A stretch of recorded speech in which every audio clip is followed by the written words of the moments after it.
Ini ibu-ibu nih yang cantik-cantik. Ya mukanya sudah di bleaching, di apa semua. Mukanya putih, lehernya hitam. Ya. Bu. Nih yang cantik. Cacing tunggu di kubur. Jangankan masuk kubur, ibu meninggal, jenazahnya disentuh tangan kita, menyentuh pipinya jenazah. Nggak ada yang mau langsung sentuh tangannya. Dia cuci bersih-bersih tangannya dulu kita. Jijik dengan jenazah kita. Ibu-ibu, bapak-bapak, ada berapa rukun iman? Berapa? 6. 5 itu rukun Islam. Rukun iman ada 6. Satu diantaranya percaya kepada hari akhir. Nah, biasanya orang ketika berbicara tentang kematian itu berbicara tentang hari akhir. Dan biasa kalau saya bicara kematian, tiba-tiba anak muda langsung bicara, orang kalau mati itu Ustaz, tua dulu. Tidak. Yang namanya kematian tidak harus tua dulu. Ini anak muda kalau kita cerita kematian langsung orang tua dia lihat-lihati. Yang sudah pensiun, yang sudah putih rambutnya, bikin kaget. Yang namanya kematian, tua, mati. Orang kaya, mati. Orang miskin, mati. Raja-raja, mati. Rakyat biasa, mati. Ustadz, mati. Kalau Ustadz duluan, siapa yang tak siap, Pak? Semua mati. Berarti yang jadi masalah sesungguhnya bukan mati. Karena mau atau tidak, tiba saatnya pasti mati. Yang jadi masalah, bagaimana kondisi kita mati. Itu yang jadi masalah. Itulah sehingga setiap Jumat dibaca ini ayat. Ya ayyuhalladzina amanu taqullaha haqqa tuqatih. Wahai orang-orang yang beriman, bertakwalah kalian kepada Allah dengan sebenar-benarnya takwa. Wala tamutunna, dan jangan kamu mati illa kecuali wa antum muslimun, dalam keadaan beragama Islam. Berarti ayat ini Allah informasikan ada di antara kita KTP-nya Islam, ngakunya Islam, tapi mati tidak dalam keadaan membawa Islam. Insya Allah kita tidak akan mati dalam keadaan berjudi. Insya Allah kita tidak akan mati dalam keadaan berzina. Insya Allah kita tidak akan mati dalam keadaan merampok. Tapi yang bisa membuat kita mati kafir, hubbi aklil haram, suka memakan makanan haram. Satu diantaranya menerima serangan fajar ketika pemilu kemarin.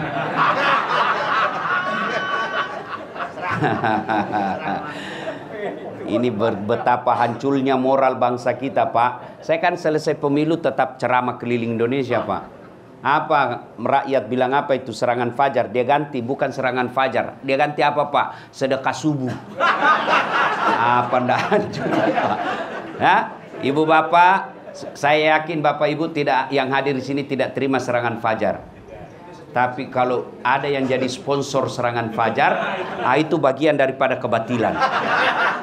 Ya, Ibu Bapak, saudara-saudara sekalian, kita sedikit tentang kematian. Biasanya kalau kita cerita kematian, itu kita selalu berpersepsi, berpikir harus tua dulu, harus sakit dulu. Tidak. Kematian, anak muda pun pasti mati. Suatu ketika, Sulaiman alaihissalam lagi ceramah seperti ini. Tiba-tiba datang tamu tadi diundang.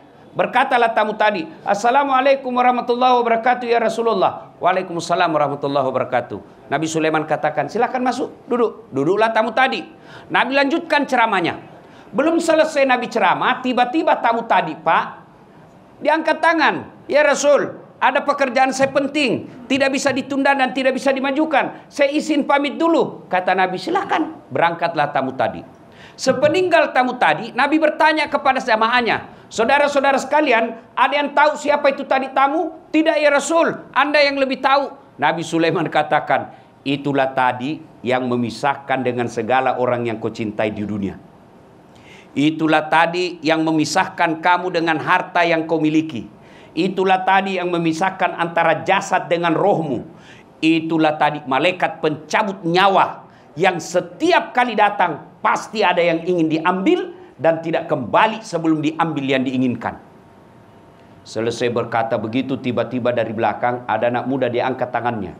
Ya Rasul, itu tadi malaikat pencabut nyawa. Betul. Tidak kembali sebelum diambil yang diinginkan. Ya, mati saya ya Rasul. Kenapa? Semenjak dia datang sampai pulang, saya terus dia lihat-lihati. Kata Nabi Sulaiman, hati-hati kok. Nah mudah, barangkali kau yang diinginkan. Ya Rasul, jangan main bawa saya jauh. Ya Rasulullah, bawa saya jauh sampai dia tidak dapat saya tadi ini.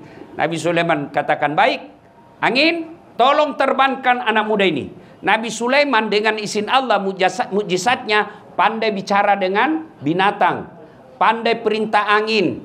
Bahkan dia adalah manusia terkaya di dunia sampai sekarang ini. Kata Nabi Sulaiman, angin, tolong kau terbangkan anak muda ini. Bawa di mana mau pergi. Siap. Diterbangkanlah anak muda ini, Bu. Kiri, kanan, lurus, kiri, kanan. Dia pikir saya sudah jauh, saya kurang ngajar. Tidak dia dapat lagi saya tadi itu. Bikin kaget-kaget. Angin. Sudah, turunkan saya. Sudah saya jauh ini. Turun. Pas turun, baru satu langkah diinjakkan kakinya di tanah. Langsung muncul itu tadi tamu. Dari mana kau? Dari tadi saya tunggu kau. Kenapa saya tinggalkan majelis tadi? Karena di sini takdirmu harus mati. Akhirnya dia tinggalkan, dia hindari kematian. Justru kenyataannya dia datangi kematiannya. Kullu nafsin sa'iqatil maut. Semua yang hidup pasti akan mati. Sebaliknya, kalau tidak tiba saatnya, biar setengah mati kau mau mati, tidak akan mati. Ini ada cerita, wallahu alam benar atau tidak. Ada ibu ketahuan suaminya selingkuh. Dia dapat WhatsApp-nya lope-lope. Sakit hatilah dia. Akhirnya dia mau bunuh diri. Dia ambil racun. Dia masuk di kamarnya, minum racun. Karena buru-buru takut didapat anaknya, dia buru-buru minum racun. Akhirnya lebih banyak masuk di hidungnya daripada mulutnya. Muntah-muntah, tidak jadi mati. 1 bulan kemudian, ketahuan lagi suaminya selingkuh. Dia mau bunuh diri. Lihat racun, bulan lalu gagal. Dia ambil pisau, Bu. Dia iris urat nadinya. Rencana bunuh diri, dia iris urat nadinya. Dia lupa ternyata pisau yang dipakai pisau tumpul. Tidak jadi lagi mati. 1 bulan kemudian bertengkar lagi sama suaminya. Dia mau bunuh diri. Dilihat racun gagal. Dia lihat pisau gagal. Akhirnya dia lari ke belakang rumahnya. Lompat masuk ke dalam sumur. Ternyata dia lupa waktu itu musim kemarau. Ternyata air dalam sumur tidak cukup. Tidak jadi lagi. Saudaraku, ajal bila tiba tidak bisa dimajukan, tidak bisa diundur. Kullu nafsin sa'iqatil maut. Semua yang hidup pasti akan mati. Tungke maki nyawai pasti mati, kata orang Bugis. Al mautu babun. Mati adalah pintu yang setiap kita melewatinya. Nah, sekarang ibu bapak pernah ngantar jenazah? Pernah ngantar jenazah? Bukan pernah, sering. Itu kata Nabi, kalau kalian meninggal, 3 tuh yang ngantar kamu. 2 yang kembali, 1 yang tinggal menemanimu masuk kubur. Apa gerangan yang mengantar kita ke liang kubur? 1, keluarga. Handai taulan, sanak saudara, kenalan, tim sukses.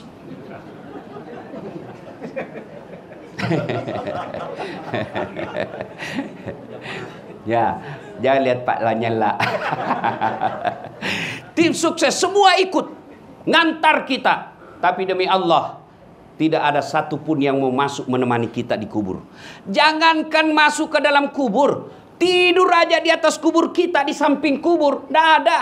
Percaya ibu, besok-besok ibu meninggal, jangan harap suamimu mau temani. Meskipun dulu dia bilang, kemanapun kau pergi, aku akan mengikutimu. Kita akan sehidup semati. Cerita. Pas meninggal, kawin lagi, Bu. Sampai ada di Makassar komplain sama saya, Ustadz, itu jelek betul sifatnya tetanggaku. Kenapa lagi, Bu? Masa baru 3 bulan meninggal istrinya, belum lagi kering kuburnya, dia kawin lagi, Ustadz? Saya bilang, itu tetangga saya masih hidup, istrinya dia kawin. Iya toh?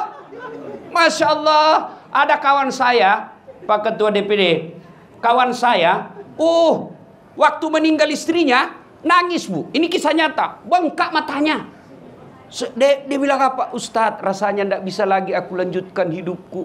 Saya bisa sukses begini karena istri saya, Ustadz. Separuh jiwaku rasanya mau pergi. Wah, luar bengkak. Biasanya kan laki-laki paling nangis tapi tidak sampai bengkak matanya. Ini bengkak matanya, Pak.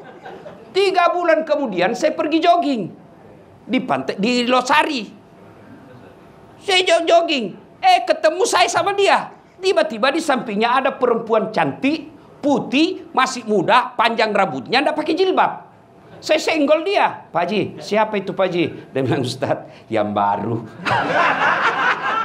Sudahlah, kalau kita meninggal Pak, keluarga tidak bakal ada yang mau menemani. Apalagi kawan. Kawan kita, jangan harap anak buah kita, malah dia doakan kita cepat mati supaya dia ganti. Coba, ada orang meninggal, ada kawannya, tidak usah temani di situ. Coba lihat saja grup WhatsApp kita. Bapak Ibu kan semua punya grup WhatsApp. Iya toh? Punya grup WhatsApp. Coba kalau ada yang meninggal, jangankan ketik doa, nulis doa, baca doa, enggak. Apa dia kirim? Stiker. Iya toh? Apa dia kirim? Innalillahi wa inna. Enggak, dia ketik itu doa, stiker Pak. Begitu, sudah itu dia blokir kita punya nomor. Dia hapus. Takut malam-malam ada WhatsApp nomor kita. Ayo. Teman, handai tolan, keluarga, tidak akan ada yang masuk menemani kita. Yang kedua, kata Nabi, harta. Almarhumah, almarhum suami istri, waktu meninggal seluruh harta keluar. Mobil, motor keluar ngantar. Tapi demi Allah, hanya satu yang menemaninya masuk ke dalamnya. Apa itu? Kain kafan. Mulai dari yang paling kaya sampai yang paling miskin, kainnya sama, kain kafan. Tidak mentang-mentang dia kaya dikasih kain sutra, tidak. Coba lihat kain kafan, ada kantongnya? Ada kantongnya? Enggak mentang-mentang kaya, kasih masuk di dalamnya iPhone 15. Enggak. Kaos kaki aja enggak boleh kita pakai kalau orang Islam. Apa yang kita bawa? Harta. Kain kafan. Ibu-ibu ini orang-orang kaya semua. Ibu sekarang pakai parfum merek-merek internasional. Bulgari, Angelman, Hermes. Begitu ibu meninggal, apa parfumnya? Kapur barus. Iya. Hilang semua itu. Harta ini ibu-ibu nih yang cantik-cantik. Yang mukanya sudah di bleaching, di apa semua. Mukanya putih, lehernya hitam. Ya. Bu. Nih yang cantik. Cacing tunggu di kubur. Jangankan masuk kubur, ibu meninggal jenazahnya disentuh tangan kita, menyentuh pipinya jenazah. Tidak ada yang mau langsung sentuh tangannya. Dia cuci bersih-bersih tangannya dulu kita. Jijik dengan jenazah kita. Harta tidak ikut. Keluarga pulang. Yang setia menemani kita masuk. Amal. Amal itu ada 2. Amal kebaikan, amal keburukan. Yang baik akan jadi amal jariah. Yang jelek akan jelekkan kejerah dia. Semalam saya di Metro TV wawancara soal pemilu. Saya bilang tidak ada yang sia-sia di hadapan Allah. Tidak ada yang tidak tercatat di hadapan Allah. Kalau kau jujur, insya Allah jadi amal jariah kejujuranmu. Tapi kalau kau bohong, kebohonganmu, kecuranganmu akan jadi amalmu juga. Sampai kau sudah jadi tulang belulang, peninggalanmu akan masih menyiksamu. Ini peringatan bagi orang-orang yang beriman. Ini peringatan, tidak ada usah cerita kita pemilu jujur kalau dia sudah tidak percaya akhirat, tidak ada gunanya. Orang yang masih percaya akhirat, yang masih mau jujur dan berkata baik. Kalau dia sudah tidak percaya akhirat, biar kau kasih tahu apa, tidak ada gunanya. Itu yang disebut oleh Nabi, kaswatul qalbi, mati hatinya. Nauzubillah min zalik. Nah, masuklah kita dalam kubur. Ada kesalahan kita. Dia pikir alam kubur itu luas. Tidak. Itu alam kubur, Pak. Kubur itu agak lebar. Barangkali 60 cm lebarnya, panjangnya 2 meter. Itu kubur. Apa itu tempat kita? Bukan tempat dia liang lahat. Tahu liang lahat? Di dalam kubur itu digali lagi sampingnya kan?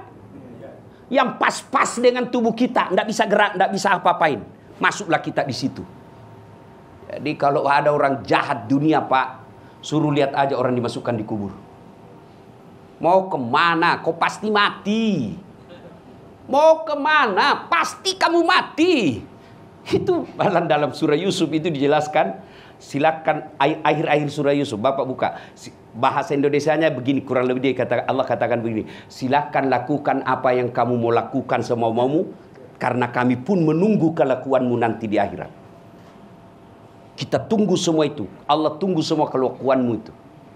Maka kalau sudah masuk kubur, tidak ada, putus. Tidak bisa lagi kita sholat, tidak bisa lagi kita puasa. Masuklah kita dalam kubur. Bapak-bapak, ibu-ibu, pernah rasakan mati lampu? Pernah rasakan mati lampu? Gelisah kan? Padahal kalau bapak mati lampu, masih luas rumah. Masih bisa pakai ambil senter HP. Tiba-tiba masuk ular. Bapak masih bisa berteriak, "Woi, ada ular, ular!" Masih bisa ngambil kayu pukul. Masih bisa lompat ke jendela. Tapi di alam kubur, mati lampunya selama-lamanya. Luasnya, tidak bisa lagi gerak, Pak. Ditindis, tidak bisa gerak. Itulah alam kubur. Dan kata Nabi, ketika kau sudah masuk alam kubur, hanya 3 lagi yang bisa membantumu. Apa gerangan? 1, anak yang soleh dan soleha. Almarhumah dan almarhum. Beliau suami istri tidak bisa lagi sholat, tidak bisa lagi puasa, tidak bisa lagi sedekah, tidak bisa lagi haji. Yang bisa dilakukan amal-amalnya mengalir adalah anak yang soleh dan soleha. Saya mau tanya ibu-ibu, Bu, ibu, bisa ndak anaknya jadi anggota DPR tidak pernah nyalek? Bisa ndak? Ndak mungkin. Bisa ndak anak bapak ibu jadi dokter tidak pernah kuliah fakultas kedokteran? Ndak mungkin. Bisa ndak anak ibu bapak jadi tentara polisi ndak pernah daftar tentara polisi? Ndak mungkin. Tapi bisa ndak anak bapak ibu soleh dan soleha meskipun ndak dokter? Bisa ndak anak kita soleh dan soleha meskipun dia ndak pernah nyalek? Bisa. Itu pesannya, anak yang soleh dan soleha jauh lebih mudah daripada menjadikan anak kita doktor, insinyur, profesor. Tanya mereka yang sudah uzur. Apa mereka masih mengharapkan ruko? Apa mereka masih mengharapkan mobil mewah? Yang diharapkan anaknya ada di sampingnya. Sayang 1000 sayang. Orang tua sekarang lebih bangga kalau anaknya doktor, anaknya anggota DPR, tapi tidak malu kalau tidak pernah dilihat anaknya sholat berjamaah. Demi Allah, Bu, ketika ibu wafat, anak yang diharapkan doakan kita. Teman jangan harap. Suami, kawin lagi. Saya kan didengar istri saya ceramah saya begini. Dia lihat ceramah saya di YouTube. Mamanya istri saya. Dia bilang, "Ustadz, jadi kalau saya duluan meninggal, Ustadz mau kawin lagi?" Saya bilang, "Sini kau sayang. Kau duduk di sampingku, saya kasih dengar kau baik-baik. Jangankan kau meninggal, kau masih hidup saja, saya selalu berpikir kawin lagi. Apalagi kalau kau sudah mati. Bukan karena saya takut, cuma kau lebih berani dari saya." Bapak, Ibu, saudara-saudara sekalian, kita tentu berharap ketika kita sudah di alam kubur, anak kita minimal setiap 5 waktu berdoa, "Allahumma ghfirli wali walidayya warhamhuma kama rabbayani shaghira." Sayang orang tua sekarang bangga kalau anaknya tahu bahasa Inggris, tapi dia tidak malu anaknya tidak tahu ngaji. Karena ada orang bilang, hebat betul itu Ustaz. Apalagi hebatnya anaknya Ustaz, masih SD kelas 3 lancar betul bahasa Inggris. Apa hebatnya itu? Banyak yang begitu, Bu. Masa banyak Ustaz? Iya. Ibu coba ke Inggris. Anak-anak di sana, Pak, baru belajar bahasa sudah bahasa Inggris, Pak. Lalu apakah anakmu ketika pandai bahasa Inggris dia berdoa pakai bahasa Inggris nanti? Oh my God, Please help me my mother. Bleh. Enggak, dia tetap juga pakai bahasa Indonesia. Apa yang bapak ibu banggakan dengan anak yang tidak tahu sholat? Coba lihat anak-anak kita sekarang, Pak. Lebih respect sama cowoknya yang baru kenal 2 bulan daripada bapaknya yang sekolahkan dia. Mereka lebih sayang sama ceweknya daripada ibunya. Kalau ibunya yang telepon, nak, kau antar dulu mak. Bapakmu ndak bisa, lagi banyak kerjaan. Apa kata? Wah, lagi sibuk mak. Sekali ceweknya, tunggu deh sebentar, 10 menit saya sampai. Apa yang kita harap dari anak seperti ini? Demi Allah, kita orang tua tidak berharap doktermu bawa ke sini. Tapi kita berharap usia senjaku kau urus saya. Ibu-ibu sayang, kita lebih mengawasi suami daripada mengawasi anak. Ngapain awasi anak suami kita? Biar HP-nya kita mau periksa. Untuk apa? Kalau ibu dapat hal-hal negatif di HP, apa yang ibu mau? Gelisah kan? Sengsara perasaan. Mau dicerai? Mampu jadi janda. Hah? Tak nampak saya bela bapak hari ini. Mampu dapat yang lebih baik dari yang sekarang. Daripada ngawasi HP suami, mending ibu awasi anaknya. Suami maksiat, ibu ndak tanggung. Suami ndak sholat, ibu ndak tanggung. Tapi anak ndak jilbab, anak ndak sholat, anak ndak puasa, ibu yang nanti diminta tanggung jawabnya. Ngapain ngawasin suami? Kita ndak tanggung dosanya, tapi anak kita tanggung dosanya. Maka ibu, didik anak kita ibu. Terutama sholat. Cari tak mati anak mau baik kalau dia tidak sholat. Apa yang mau diharapkan? Coba anak-anak kita yang cantik, yang kecakep-cakep, yang baik kerjanya. Itulah yang potensial menyengsarakan orang tuanya. Tapi coba anak kita yang sekolahnya seadanya. Akhlaknya baik. Inilah yang ngurus orang tuanya di usia senjanya. Maka anak yang soleh dan soleha, itulah yang akan menolong orang tuanya ketika ada di kubur. Dia akan berdoa, Allahumma gfirli wali walidayya warhamhuma kama rabbayani shaghira. Ibu tidak usah cemas soal isi perut anak kita. Yang kita cemaskan kalau dia tidak tahu sholat. Ibu tidak usah cemas kalau rumahnya dia masih ngontrak-ngontrak. Yang kita perlu cemaskan adalah ketika dia sudah bersuami istri, tidak pernah berjamaah dan tidak pernah kita lihat ngaji. Alangkah bahagianya orang tua. Subuh hari dia kaget, kenapa ribut pagar? Oh dia intip, oh Masya Allah anak bungsunya dia pergi berjamaah ke masjid sholat subuh.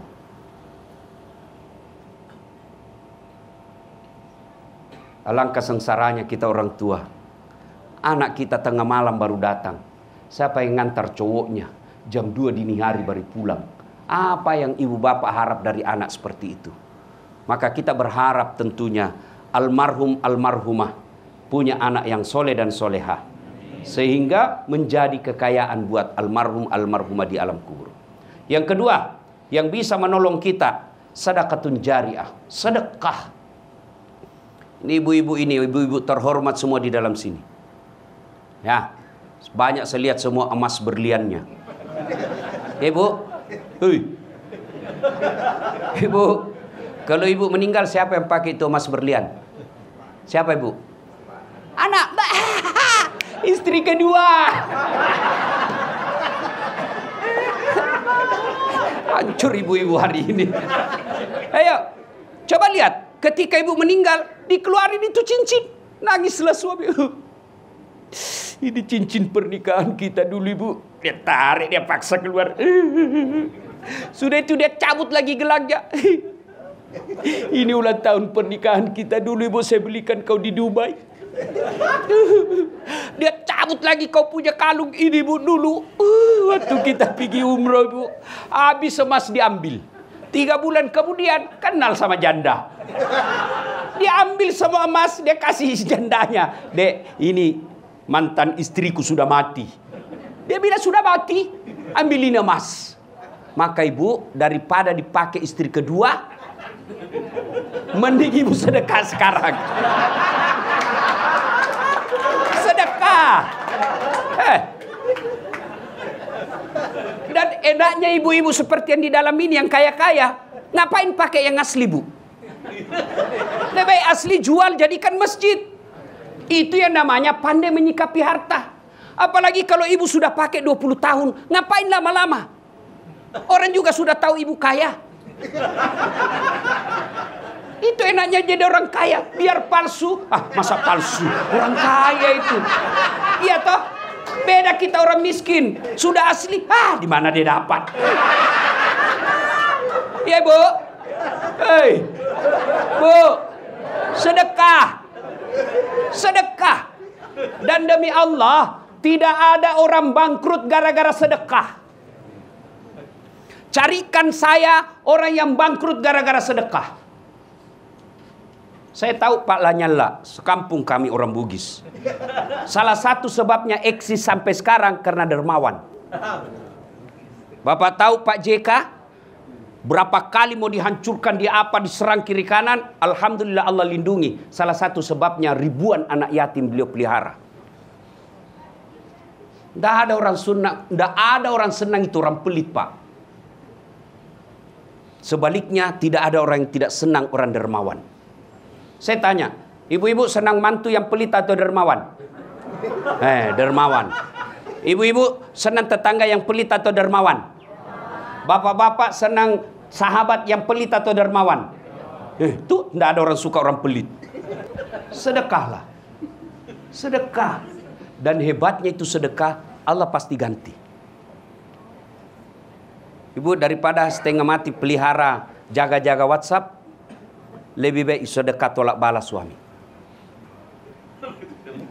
Ya, siapa yang mau dipanjangkan umurnya, dimurahkan rezekinya, dan tertolak dari bencana, maka kata Nabi, hendaklah dia bersedekah. Sedekah. Ramadan bulat lipat gandakan. Kalau ibu tidak bisa sedekah, buka puasa ratusan orang di rumah, ya sudah kirim 10 nasi bungkus ke masjid.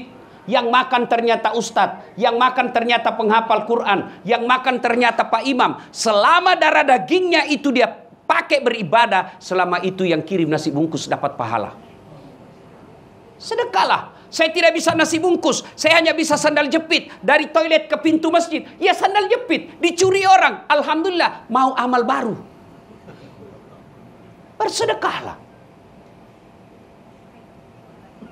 Ada 5 penyesalan orang di alam kubur.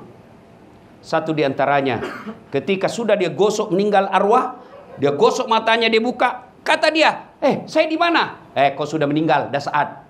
Saya sudah mati. Iya. Ya Allah, hidupkan saya kembali. Hidupkan saya kembali ke dunia. Sekejap saja, kira-kira 1 menit lah kalau boleh. Ya Allah, kembalikan saya ke dunia. Untuk apa? Solat? Bukan. Puasa? Bukan. Haji? Bukan. Saya hanya ingin berkata, ya Allah, semua hartaku aku sedekahkan fisabilillah. Kenapa bukan minta solat? Karena solat hanya bisa dapat pahalanya ketika kita masih solat. Haji hanya bisa kita dapat ketika kita haji. Puasa hanya kita dapat ketika kita puasa. Tapi sedekah, meskipun sudah tulang belulang hancur, kita tetap mengalir. Itulah yang disebut sedekah jariah. Keliru Bapak Ibu yang Allah kasih rezeki, Bapak tidak bersedekah. Keliru. Dan Alhamdulillah makin bersedekah, Allah makin ganti. Maka almarhum almarhumah, insya Allah lapang kuburnya karena ada sedekah beliau. Yang ketiga, yang akan menolong kita di alam kubur adalah ilmu yang bermanfaat. Almarhum almarhumah, beliau suami istri, tokoh pendidikan. Itulah ilmu yang bermanfaat. Ketika diajarkan ilmu hukum kepada mahasiswanya, diajarkan tentang keadilan, lalu anak mahasiswanya menjadi pengacara yang membela dan menegakkan keadilan, selama itu juga amal-amal akan mengalir. Maka karena itu, ibu bapak kalau dapat konten-konten dakwah, jangan berhenti di grup, jangan berhenti di HP bapak, sebarkan. Bapak punya 10 grup WhatsApp, satu grup 100 orang, kirim 1000 orang yang terima. Kalau ada yang mengamalkan 5 orang, selama 5 orang itu amalkan, bapak dapat pahala seperti pahalanya penceramah tanpa mengurangi pahala penceramah. Ilmu yang bermanfaat adalah yang bisa menyelamatkan kita di alam kubur. Inilah 3 yang akan terus mengalir meskipun kita sudah di alam kubur, bahkan sudah habis tulang belulang kita. Anak yang soleh dan soleha, sedekah harta, kemudian ilmu yang bermanfaat. Dan orang yang ada di alam kubur sekarang masih transit, belum sampai surga, termasuk Rasulullah Muhammad SAW. Dan siapa yang paling menderita di alam kubur? Kata Nabi, orang yang paling menderita di alam kubur nanti adalah al-mutahawilu bis sholah, yang menganggap enteng sholat. Saya mau tanya, bapak-bapak, kalau pergi merantau ke Sulawesi Selatan, ternyata bapak tidak nyaman di Sulawesi Selatan, ada pilihan? Ada? Ada. Balik lagi ke Jakarta. Saudara-saudara dari Jawa merantau ke Sumatera, ternyata di sana tidak bagus. Ada pilihan? Ada. Balik lagi ke Jawa. Mangan orang mangan, yang penting ngumpul. Iya. Iya toh? Bapak-bapak kalah pil caleg, ada pilihan? Kalah pilpres, ada pilihan? Ada. Tunggu lagi 5 tahun yang akan datang, kita tanding lagi. Ya. Tidak disenang sama gubernur, ada pilihan? Ada. Apa? Pensiun dini. Selesai urusan, biar ada di situ kita lewat. Bukan lagi gubernurku. Iya kan? Ibu-ibu, suami cerewet, suami kasar, ada pilihan, Bu? Ada. Pulangkan saja aku pada ibuku atau ayahku. Selesai. Ya, bapak-bapak punya istri cerewet, ngamuk aja kerjanya, ndak tahu menghargai suami. Ada pilihan? Ada. 2 pilihan. 1 tambah jadi 2. 2 cerai. Ada pilihan, Pak. Maknanya bapak menderita di dunia masih ada pilihan. Dan tidak ada orang menderita di dunia dari bangun sampai tidur sampai bangun lagi menderita 24 jam. Tidak, pasti ada senyum-senyumnya. Tapi kalau bapak masuk kubur, ada pilihan? Ibu-ibu masuk kubur ada pilihan? Nggak nyaman pertanyaannya, keluar dulu. Begitu bapak keluar, viral satu dunia, Pak. Ya. Dan siapa orang menderita di kubur? Al-mutahawil bis sholah, yang menganggap enteng sholat. Tidak ada gunanya ceramah hari ini kalau bapak ibu pulang masih lalai sholat. Mohon maaf, maafkan saya. Pesan Nabi ketika akhir hayat, pertama yang selalu diingatkan Nabi, jaga sholat kalian. Dan dikhususkan bagi perempuan.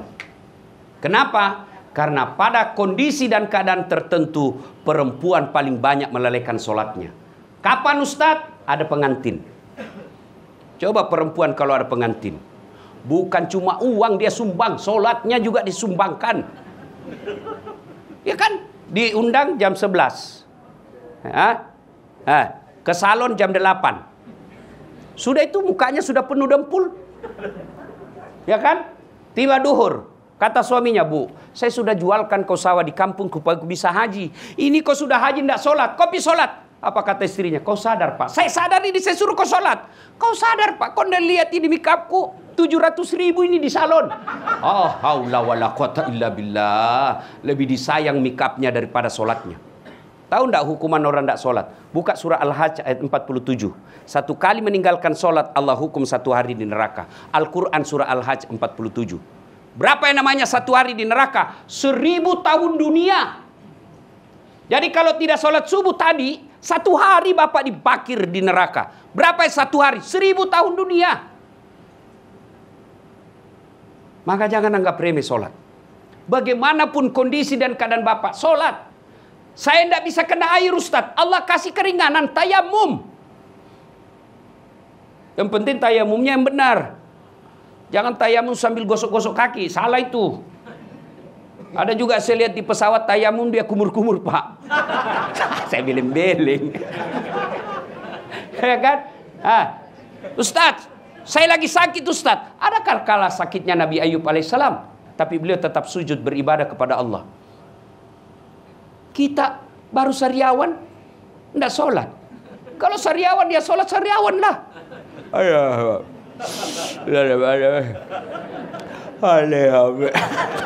Allah tahu bapak lagi sariawan. Apa lagi alasannya Bapak tidak sholat? Ayo. Gagah Ustaz, selebriti. Ada kala gagahnya Nabi Yusuf. Nabi Yusuf itu manusia tercakap di dunia. Bayangkan Nabi Yusuf, itu ibu-ibu disuruh ngiris bawang. Lewat Nabi Yusuf, begitu pesonanya wajahnya Nabi Yusuf, tidak sadar dia iris tangannya itu ibu-ibu. Mana ada gagah seperti itu? Segagah-gagahnya artis lewat, jangankan ngiris tangan, bau ketek aja kita rasa.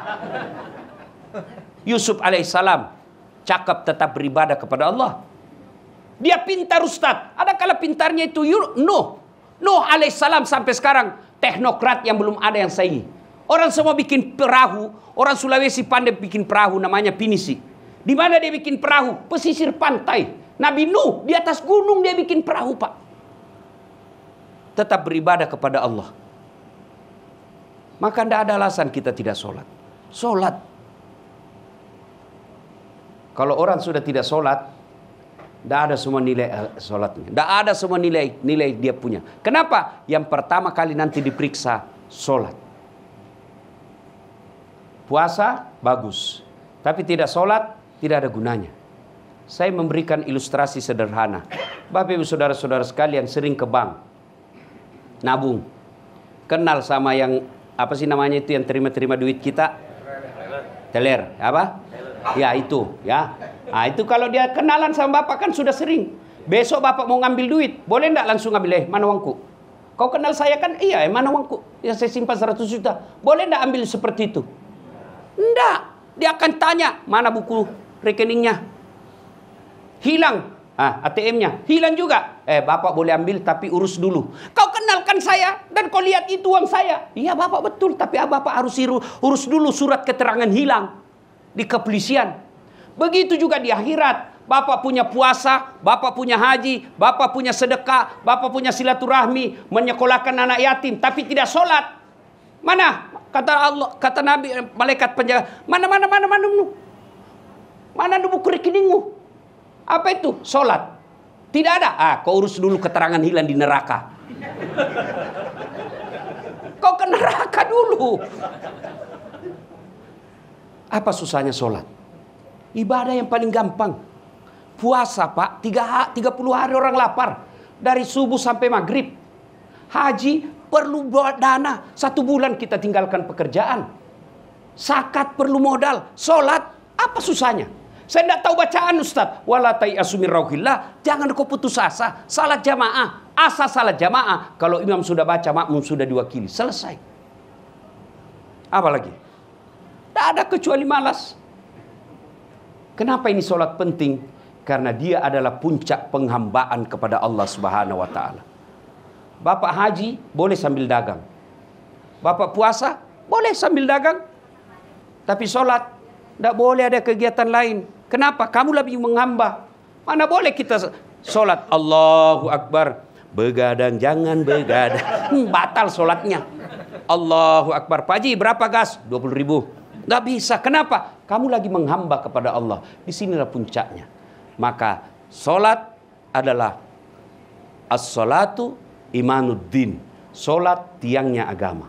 Bangunan rumah bisa kokoh meskipun tidak ada dinding. Bangunan rumah bisa kuat meskipun tidak ada atap. Tapi tidak mungkin ada bangunan yang kokoh tanpa tiang. Itulah sholat 5 waktu. Ibu bapak saudara-saudara sekalian, inilah tausiah kita. Pada akhirnya, kullu nafsin sa'iqatil maut. Semua yang hidup pasti akan mati. Al-mautu babun. Mati adalah pintu yang setiap kita pasti melewatinya. Tidak usah panjang kita ingat ceramah saya pada malam ini. Cukup sebelum kita tidur, tanya diri kita masing-masing. Kematian adalah sesuatu yang pasti.